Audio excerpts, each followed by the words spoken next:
Damn it! Why me? I can't get caught. Not like this.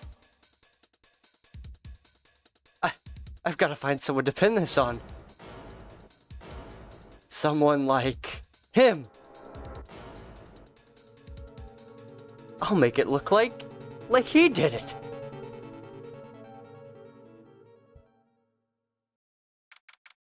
August 3rd, 9:47 a.m. District Court. Defendant Lobby number 2. Hey everybody, Luigi369 here. Welcome to my 6th Let's Play of Phoenix Wright, Ace Attorney. Boy, am I nervous. Right. Oh, hiya, Chief. Glad I made it on time. Well, I have to say, Phoenix, I'm impressed. Not everyone takes on a murder trial right off the bat like this. It says a lot about you, and your client as well. Thanks. Actually, it's because I owe him a favor. A favor? You mean you knew the defendant before this case? Yes. Actually, I kinda owe my current job to him. He's one of the reasons why I became an attorney. Well, that's news to me. I want to help him out any way I can. I just really want to help him. I owe him that much. It's over. My life, everything, it's all over. Is that your client screaming over there? Yeah, it's him. Death, despair. Ah, I'm gonna do it. I'm gonna die. It sounds like he wants to die. Yeah. Nick! Hey there, Larry. Dude, I'm so guilty. Tell them I'm guilty. Give me the death sentence. I ain't afraid to die. What? What's wrong, Larry? Oh, it's all over. I'm finished. Finished! I can't live in a world without her. I can't! Who took her away from me, Nick? Who did this? Ah, Nick, you gotta tell me. Who took my baby away? The person responsible for your girlfriend's death? The newspapers say it was you. My name is Phoenix Wright. Here's the story. My first case is a fairly simple one. A young woman was killed in her apartment. The guy they arrested was the unlucky sap dating her, Larry Butts. My best friend since grade school. Our school had a saying, something smells, it's usually the Butts. In the 23 years I've known him, it's usually been true. He has a knack for getting himself into trouble. One thing I can say though, it's usually not his fault. He just has terrible luck. But I know better than anyone that he's a good guy at heart. That, and I owe him one. Which is why I took the case, to clear his name. That's just what I'm gonna do. August 3rd, 10 a.m. District Court, courtroom number 2. Lots of text space in this game. I don't know how much commentary I'm going to get in during these trials. Court is now in session for the trial of Mr. Larry Butts. The prosecution is ready, Your Honor. The, defense is ready, Your Honor. Mr. Wright? This is your first trial, is it not? Yes, Your Honor. I'm, a little nervous.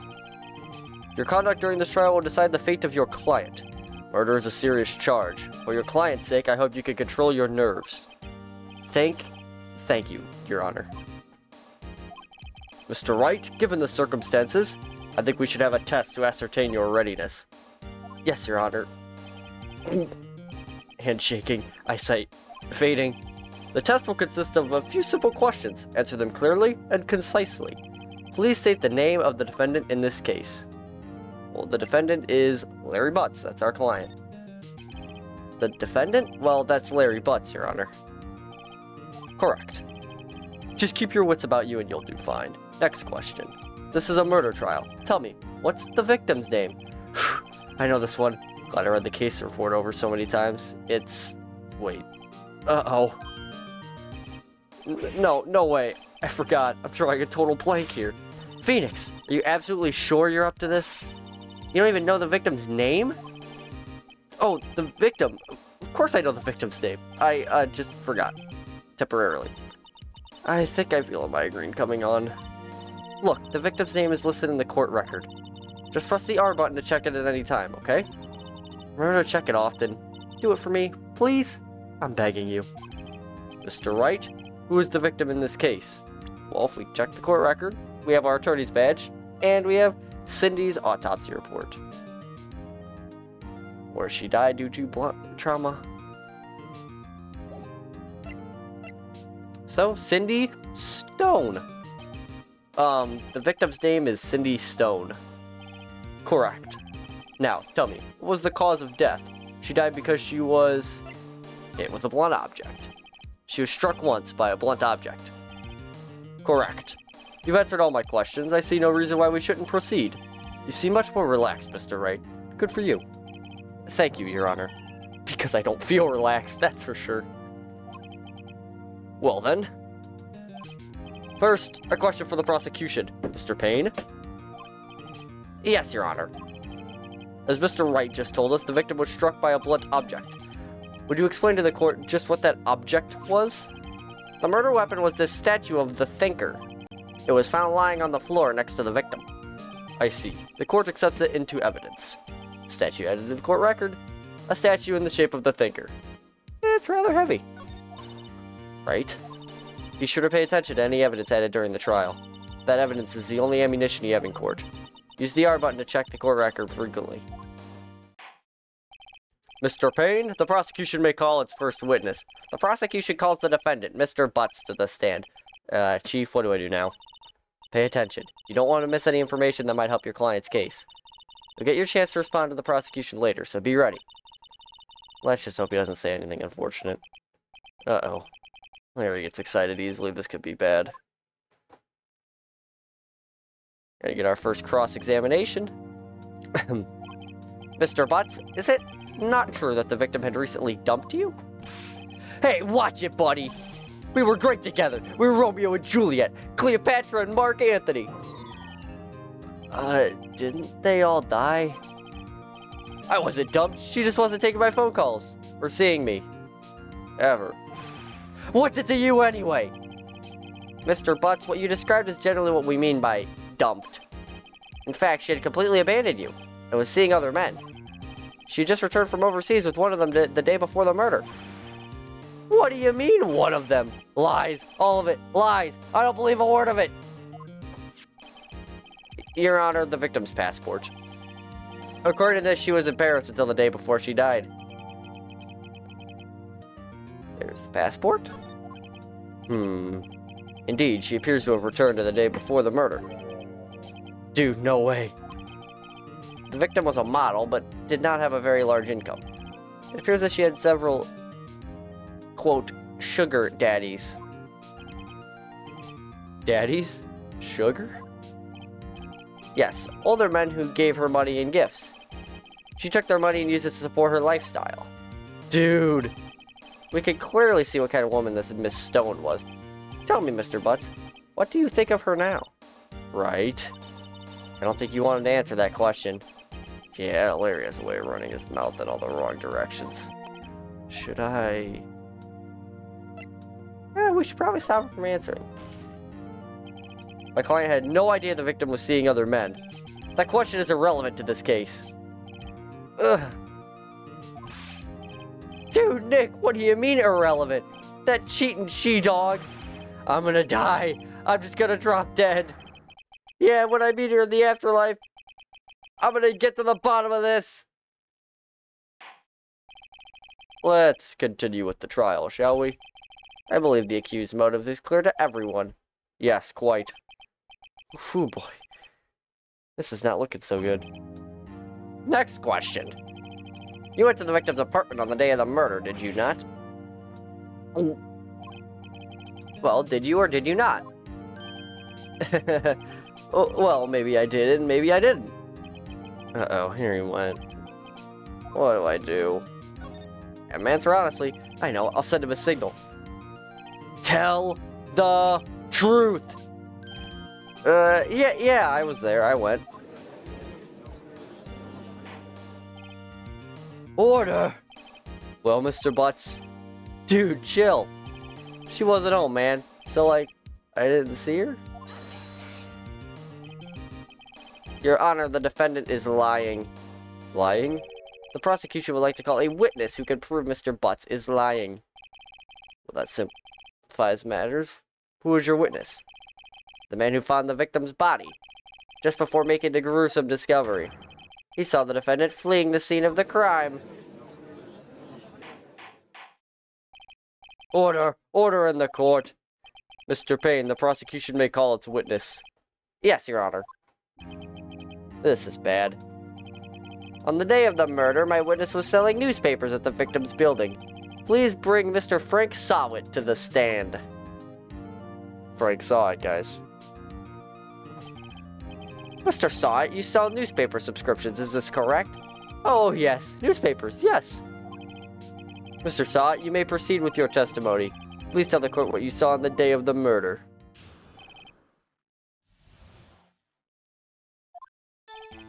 I was going door to door selling subscriptions when I saw a man fleeing an apartment. I thought he must be in a hurry because he left the door half open behind him. Thinking it strange, I looked inside the apartment. Then I saw her, lying there. A woman, not moving, dead! I quailed in fright and found myself unable to go inside.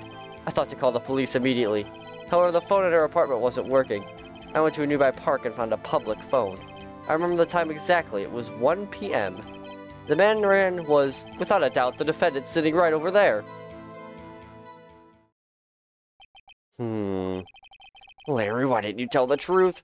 I can't defend you against a testimony like that. Incidentally, why wasn't the phone in the victim's apartment working? Your Honor, at the time of the murder, there was a blackout in the building. Aren't phones supposed to work during a blackout? Yes, Your Honor. However, some cordless phones do not function normally. The phone that Mr. Sawit used was one of those. Your Honor, I have a record of the blackout for your perusal. Blackout from noon to 6. Now, Mr. Wright. Yes, Your Honor. You may begin your cross-examination. Cross-examination? Your Honor? Alright, Wright. This is it. The real deal. What exactly am I supposed to do? Why, you exposed the lies in the testimony the witness just gave. Lies? What? He was lying? Your client is innocent, right? Then that witness must have lied in his testimony. Or is your client really guilty? How do I prove he's not? You hold the key. It's in the evidence. Compare the witness's testimony to the evidence at hand. There's bound to be a contradiction in there. First, find the contradictions between the court record and the witness's testimony. Then, once you found the contradicting evidence, present it and rub it in the witness's face. Okay. Open the court record with the R button, then point out the contradictions in the testimony. So this is your main gameplay of Phoenix Wright Ace Attorney. The entire Ace Attorney series is cross-examining witnesses and pointing out lies. So, if we take a look at the evidence, we can see that she died between 4 and 5 p.m. Obviously, that doesn't line up with when he said that he remembers the time was 1 o'clock. So, I'm going to open up the court record and press the X button on the corresponding piece of evidence. You found the body at 1 p.m. You're sure? Yes, it was 1 p.m. for certain. Frankly, I find that hard to believe. Your statement directly contradicts the autopsy report. The autopsy notes the time of death sometime after 4 p.m. There was no body to find at 1 p.m. How do you explain this 3-hour gap?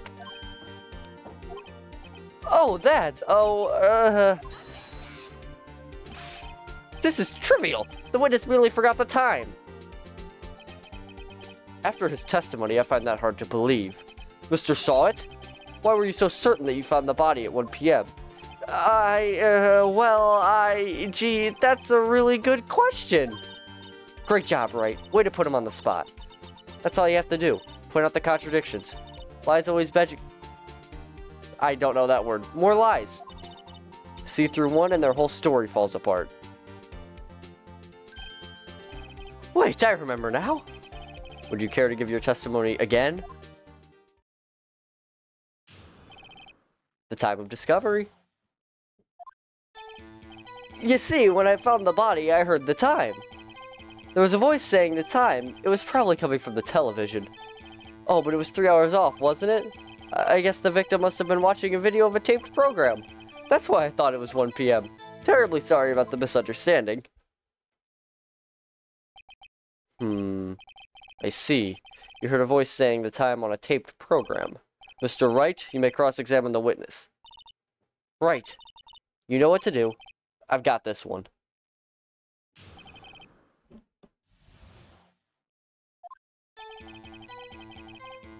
So the other component of cross-examination, as you can see at the bottom, obviously you can press R to present evidence, but you can also press a statement. You said heard, not saw? Yes, heard. All I saw was the body lying there. I didn't think to look at anything else, least of all my watch. Isn't that a little strange? So you're saying you heard something, but if you were so shocked by the body, you wouldn't hear anything at all. The witness did say he actually heard the time. It's ludicrous to suggest he wouldn't hear anything. I have to agree with the prosecution. Witness, continue your testimony. Oh, the sound effects are turned down. That's why the objections seem quiet.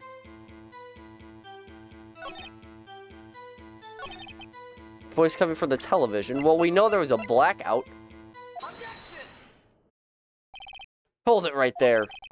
The prosecution has said 3 hours was a... The prosecution has said there was a blackout at the time of the discovery. And this record proves it. You couldn't have heard the television. Or a video. Gah. The defense has a point. Do you have an explanation for this, Mr. Sawit? No, I find it quite puzzling myself. Quite. Wait, I remember now. Mr. Sawit? The court would prefer to hear an accurate testimony from the very beginning. These constant corrections are harming your credibility. Then you seem rather distraught. My apologies, Your Honor. It must have been the shock of finding the body. Very well, Mr. Sawit. Let's hear your testimony once more, please. Hearing the time. Actually, I didn't hear the time. I saw it. There was a table clock in the apartment, wasn't there? Yeah, the murder weapon. The killer used it to hit the victim. That must have been what I saw. Well, the murder weapon is a statue. You saw a clock? I guess that would explain it. The defense may cross-examine the witness. Gladly. So how could you have seen the time on a statue?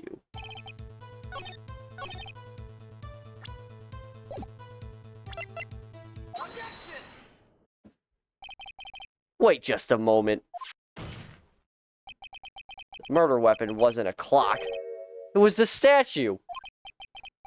Now how is this supposed to be a clock? You with your objections and your evidence. Just who do you think you are? Just answer the question, Mr. Sawit. Hey, I saw it there, okay? That's a clock. Your Honor, if I may. Yes, Mr. Payne? As the witness stated, the statue is indeed a clock. The neck is a switch. You just tilt it and it says the time out loud. As it doesn't look like a clock, I submitted it as a statue. My apologies. I see. So the murder weapon was a table clock after all. Well, Mr. Wright, it appears that the witness's testimony was correct. This is a clock. Do you have any problems with this testimony now? Well, yeah, if you have to sound it, you can't see the time. Your Honor, there is a gaping hole in the witness's testimony. The only way he could have known the weapon was a clock is to hold it in his hand. Yet the witness testified that he never entered the apartment. Clearly a contradiction. Indeed. The witness knew it was a clock because he went into the apartment. You're lying. You were inside the apartment on the day of the murder. Oh yeah? Prove it. Prove I went in there. I'll do better than that. I can prove you were the one who killed her. You struck her with a clock, and the shock of the blow triggered the clock's voice. That was the sound you heard. Order in the court. Intriguing. Please continue, Mr. Wright. Yes, Your Honor. Mr. Sawit, The sound must have left quite an impression on you. Understandable, since the murder weapon spoke just as you hit the victim. That voice was burned into your mind. That's why you were so certain about the time. What's the meaning of this? This is all baseless conjecture. Baseless? Just look at the witness's face. Ah! Would the witness care to elaborate? Did you strike the victim with the clock? That day, I never... But look, the clock, I heard, no, I mean, I saw, ah! Shut up! I hate you! It was him, I tell you, I saw him! He killed her, and he should burn! Give him death! Order in the court, I say. Your Honor, a moment, please. There isn't a shred of evidence supporting the defense's claims. Mr. Wright? Your Honor? You claim the sound the witness heard came from the clock. Do you have any evidence? Whole case is writing on this. I'd better think it through carefully. Your Honor, the sound Mr. Saw heard was definitely this clock. A fact which is clear if you simply... Well, you can try sounding the clock. Let's sound the clock now, here in this court. Your Honor, may I have the clock? I ask the court to listen very carefully. I think it's 8:25. That certainly is a strange way to announce the time. Well, he is the thinker, after all. So we've heard the clock. What are your conclusions, Mr. Wright? Mr. Payne, can you tell me what time it is now? It's 11:25. Ugh. As you can see, this clock is exactly 3 hours slow. Precisely the discrepancy between the time Mr. Sawit heard and the actual time of death. So, Mr. Sawit, try to talk your way out of this one. Ha! Ha! You forgot one thing. Uh-oh. What's he talking about now? Well, it may seem like that clock is running 3 hours slow. It proves nothing. How do you know it was running 3 hours slow on the day of the murder? If you can't prove that, you don't have a case. He's right. How am I supposed to prove that? Damn it. It was so close. Mr. Wright? It seems you lack the critical evidence to support your claim. Yes, Your Honor. This means I cannot let you indict the witness. Unfortunately, this ends the cross-examination of Mr. Frank Sawit. I come all the way down here to testify, and look what happens. You treat me like a criminal. A criminal! You lawyers are all slime. Ugh, I almost had him. Sorry, Larry. I failed you. There's nothing I can do about it now. Not so fast, Mr. Sawit. Chief! Listen up, Wright. Don't throw this one away. Not like this. Think! But, Chief, it's over. I can't prove the clock was slow on the day of the murder. Nobody can prove that. Well, yes. But that doesn't mean you can't still win. Try thinking out of the box. Don't waste time doubting the facts. Assume the clock was 3 hours slow. And think it through. Ask yourself, why was the clock 3 hours slow? Figure out the reason and you'll have your proof. Right? Can you think of a reason as to why the clock would be 3 hours slow? She was in Paris? Yes. Wait! Maybe I can prove it. You must have evidence somewhere that can prove it, right? Find out and let him have it. Well, Mr. Wright, you say the clock was already running slow on the day of the murder. Have you found evidence to support this claim? Of course.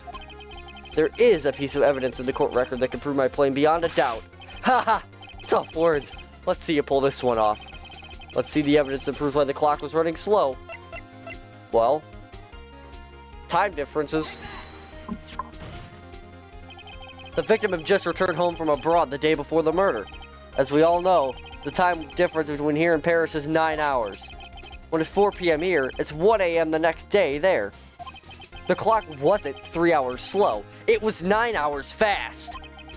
The victim hadn't reset her clock since returning home.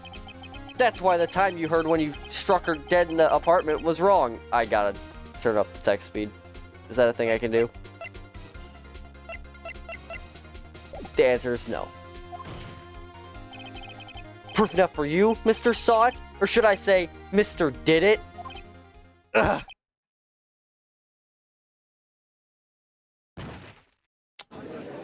Dramatic. Order! Order, I say! Well, this case certainly turned out a little differently than we all expected. Mr. Payne, your witness?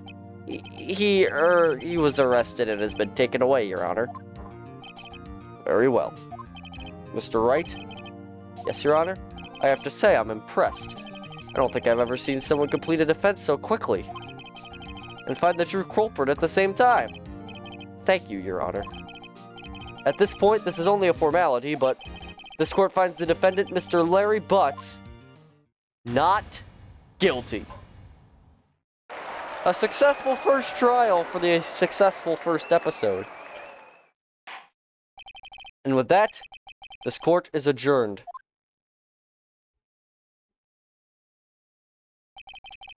Turns out that Frank Saw It was a common burglar. He posed as a newspaper salesman to check and see when people were out of the house. That day, when Larry went to her apartment, the victim wasn't home. After he left, Mr. Saw It let himself in to do his dirty work.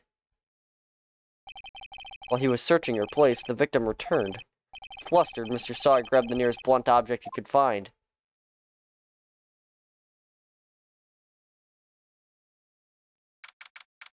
August 3rd, 2:32 p.m. District Court. Defendant Lobby number 2. Still can't believe we won. Right, good job in there. Congratulations. Thanks, Chief. I owe it all to you. Not at all, not at all. You fought your own battles in there. It's been a while since I've seen a trial end on such a satisfying note. I've never seen the Chief looking this happy. She's this glad. Imagine how Larry must feel. My life is over. Larry, you're supposed to be happy. What's wrong now? Aw, Nick. Don't worry about me. I'll be dead and gone soon. Good. Wait, no, I mean bad. Bad, bad, bad. Larry, you're innocent. The case is closed. But my Cindy Windy's gone, man. Gone forever. Larry, she was a... Nah, never mind. Congratulations, Harry. Harry? Yes, you. I can practically see the headlines now. Harry Butts, innocent. Thanks. I really owe you one. I won't forget this, ever. Let's celebrate. Dinner? Movie? My treat. Oh, no, I couldn't. Hey, I was the one who got you off the hook. Oh, hey. Here, take this. It's a present. A present? For me? Wait, wasn't this the evidence that... Actually, I made this clock for her. I made one for her and for me. Really, you made this? Well, thank you. I'll keep it as a memento. Yo, Nick, can you believe it? I was so into that chick. And she was just playing me for a fool. Don't that just make you want to cry? Larry. Are you so sure? Excuse me? I think she thought quite a lot of you in her own way. Nah, you don't gotta sympathize with me. It's okay. Oh, I'm not just sympathizing, really. Isn't that right, Wright? Don't you have something to show your friend? Something that proves how she felt about him? Huh? Oh, yeah, right. What the heck is she talking about? Well, the statue. We made it for her. Check this out, Larry. Proof positive you weren't just some chump to her. Huh? What about that clock? This is the clock that you made for her, Larry. And she took it with her when she traveled. Whatever, she probably just needed a clock, that's all. You think so? It's a pretty heavy clock to take traveling. Well, make of it what you will. Hey, Nick. I'm glad I asked you to be my lawyer. Really, I am. Thanks. Hope that made him feel a little better. Right? I hope you see the importance of evidence now. Also, hopefully you realize things change depending on how you look at them. People too. We never really know if our clients are guilty or innocent. All we can do is believe in them. In order to believe in them, you have to believe in yourself. Right? Listen, learn, grow stronger. Never let go of what you believe in. Never. Well, I think our work here is done. Shall we be off? Yeah, I guess so. Say, how about dinner? On me? We'll drink a toast to innocent butts. Yeah. Oh, speaking of Harry, you were saying part of why you became a lawyer was because of him.